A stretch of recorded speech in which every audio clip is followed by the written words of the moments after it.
In the NCAA, only 5% of Division I women's soccer players are black.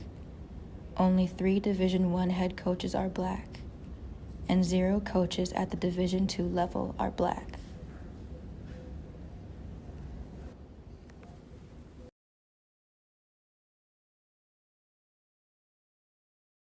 It was hard growing up playing a sport that was specifically known for white women. Every team I've been on, I've literally been the only black girl. I was usually like the only black girl.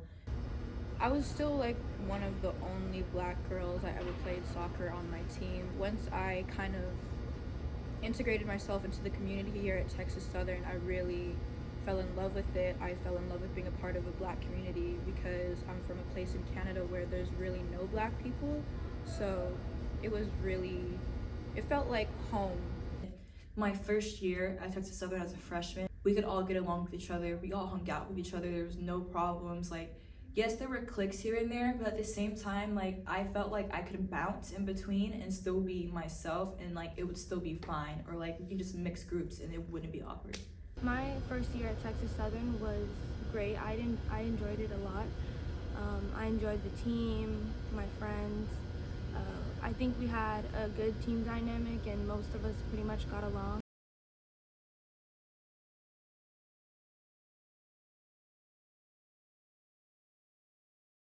I got a full ride scholarship because I'm an international student. My freshman year, I came in, missed 4 games, and still ended up being top 2 in points and goals and assists, and the person that beat me was a grad student. My sophomore year, same exact thing, number 2, person that beat me was a grad student. I'm on $2,000 a semester. I start for 90 minutes. I play for the majority of the 90 minutes. I've been told to my face that I'm a key player on and off the field and I'll have influence on the field. Yeah, I'm only rewarded with $2,000. I was only given $2,500 for this semester and spring semester, and I know for a fact that majority of my non-black teammates have at least 60% or above. To do everything for you, to be a player that you are so dependent on, and you can't even $2,000 a semester, and you have girls on the team who are literally the reason why you are losing games back to back to back. It is in your face. I'm not even saying it out of bitterness, it's just the facts. You see it, you see how close you can see it, you see this, you see that. It's like you truly think that they're more valuable than I am, because you gave them the money to keep them here, honestly. And it's just kind of disrespectful and like kind of like, well, damn, what the fuck, like $2,000, that's all I'm worth. And I know that it doesn't like reduce to that, but initially when you get your scholarship and you're a player, your scholarship means how much value you have on the team, because you're a business plan. So in my opinion, why are you spending $15,000 on girls who can't do shit for you, but I literally produce for you and I'm given scrub money? I had a lot of hope during preseason because I had seen the players that we had, and I could see that there was a lot of potential for us to win SWAC because we had a lot of talent, and I was like, this could really be our year to win. But soon I saw that just because you have all the pieces to the puzzle doesn't mean that you can put it together if the person who's running the program is not running things right. Before we came in for preseason, she was talking about creating a depth chart, which is basically a chart which ranks all the players on the team from like the top player to like the bottom player.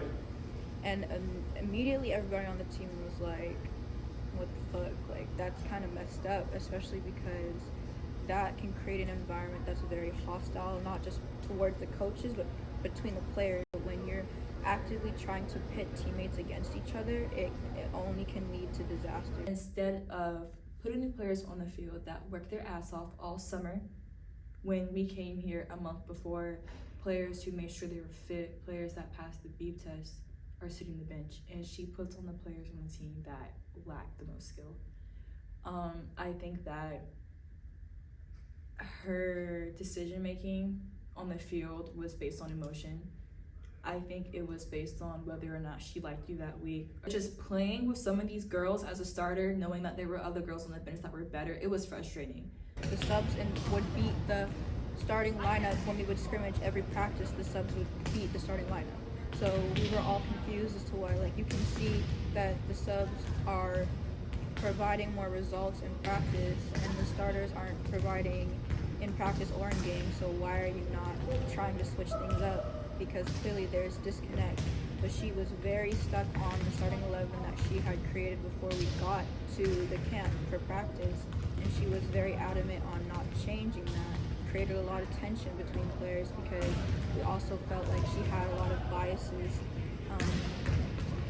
and we felt that one of those biases was race. I feel like she has a certain aesthetic that she looks for in a player, and I made comments like I have bigger chest, and so she feels that I can't run fast even though I am fast. So a lot of things that she felt that I should eat so I would play better, and she also like made comments about how much I weighed and that I would get more minutes if I was fitter in her. So she does have an aesthetic that she looks for, and sometimes it's clear that obviously it's not a lot of black women. I could only speculate the reasons that were mainly because of, I'm not gonna lie, skin color and also classification. A lot of the times she would completely state that I was a better player, faster, smarter, but chose to put somebody else above me that was none of those things. I specifically was like right next to her when she said this, but we were coming out of the locker room and it wasn't even like people yelling, we were just all having different conversations, so it was a bit loud, but it wasn't like too loud to where she had to say this. But she walks past us and goes, "Y'all are being too third ward." And she knew it was wrong because she didn't even look back when she said it. She just continued walking and then like shut the door of the locker room like really quickly. You come into a program and there's a white coach who is a little racist, honestly. Uses her nieces and nephew as cards to excuse her racism. A coach that knows nothing about HBCU culture, nothing about the area around her, nothing about her players and their culture. Like, why are you here? She doesn't care about injuries, but once you get injured, you're worthless to her. Like, you're a glass. Not you're a fucking window. She just sees right through you. When Hayden got a concussion at Abilene Christian University, our trainers were very slow to get onto the field. They were not cooperative with her parents.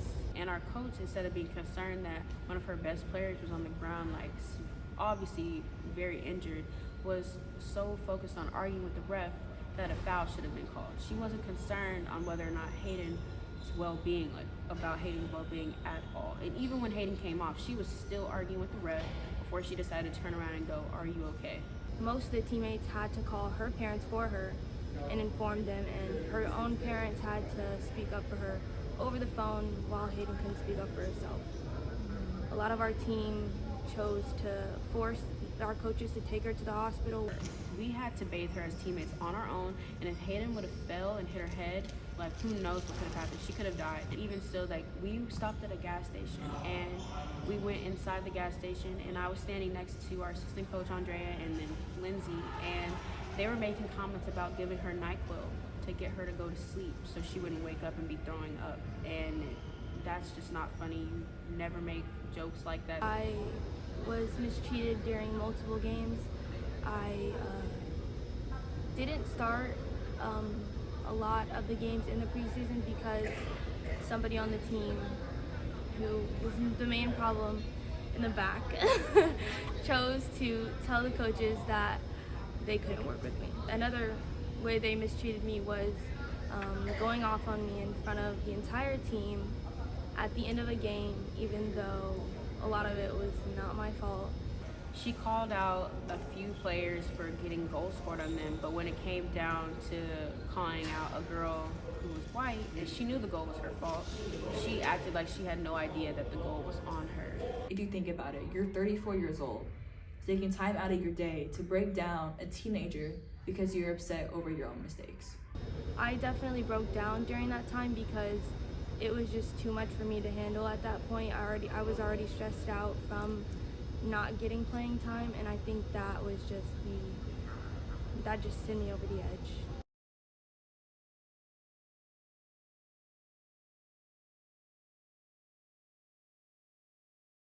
She's done this before. Last year when we lost to both Alabama schools, she wouldn't show up and she used the excuse that she's sick. So when she did it again this year, we knew that she was not sick. She was just mad that we lost and there's nothing she could do about it.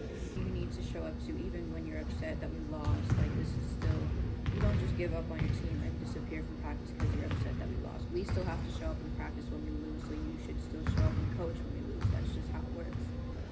I think the mentality of our team kind of went down just because we felt like our coach was not supportive of us, even in the times where we did terrible, and so I think that showed her true colors.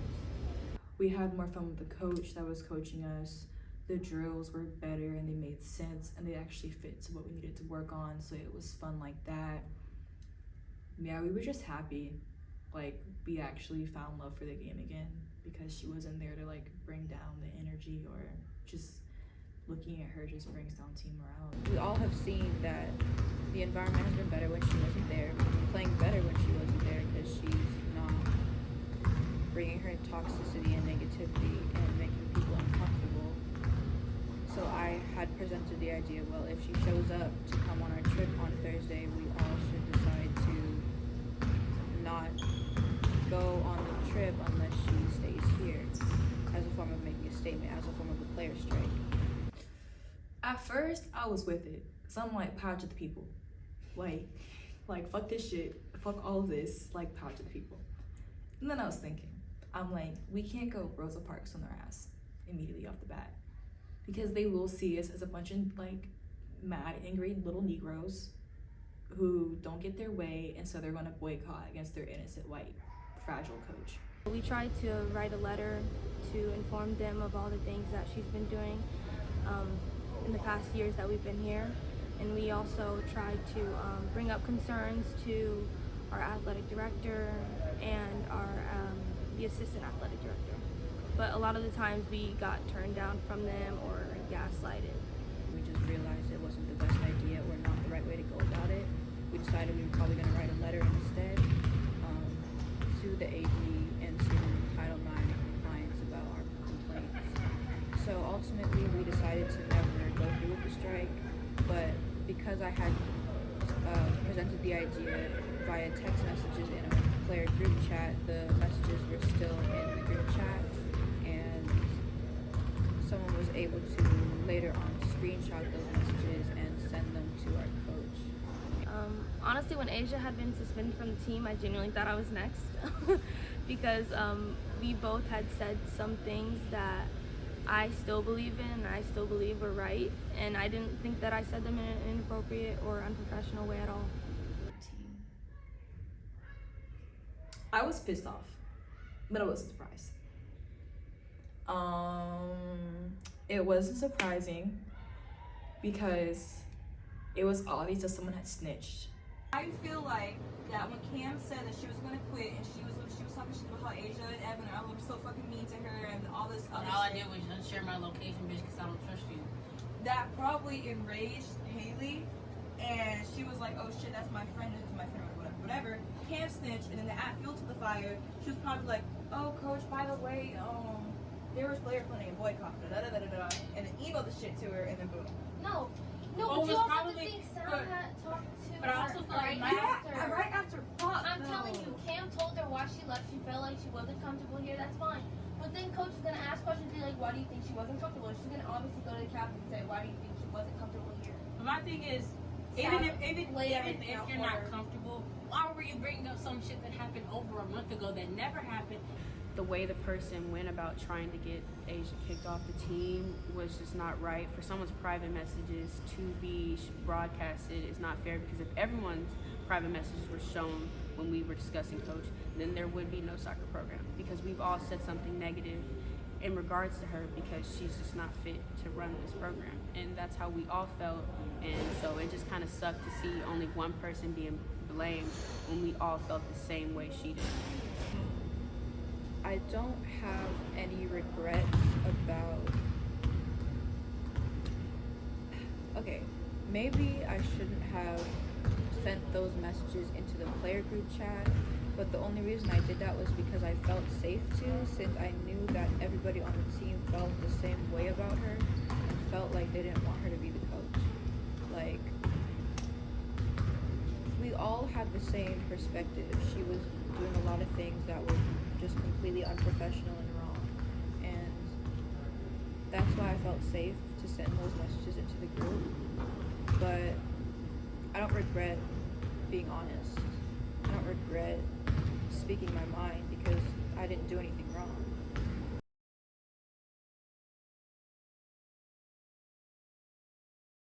She's like a master manipulator. She has ways of gaslighting you, making you think that you're crazy or making something bigger than it needs to be.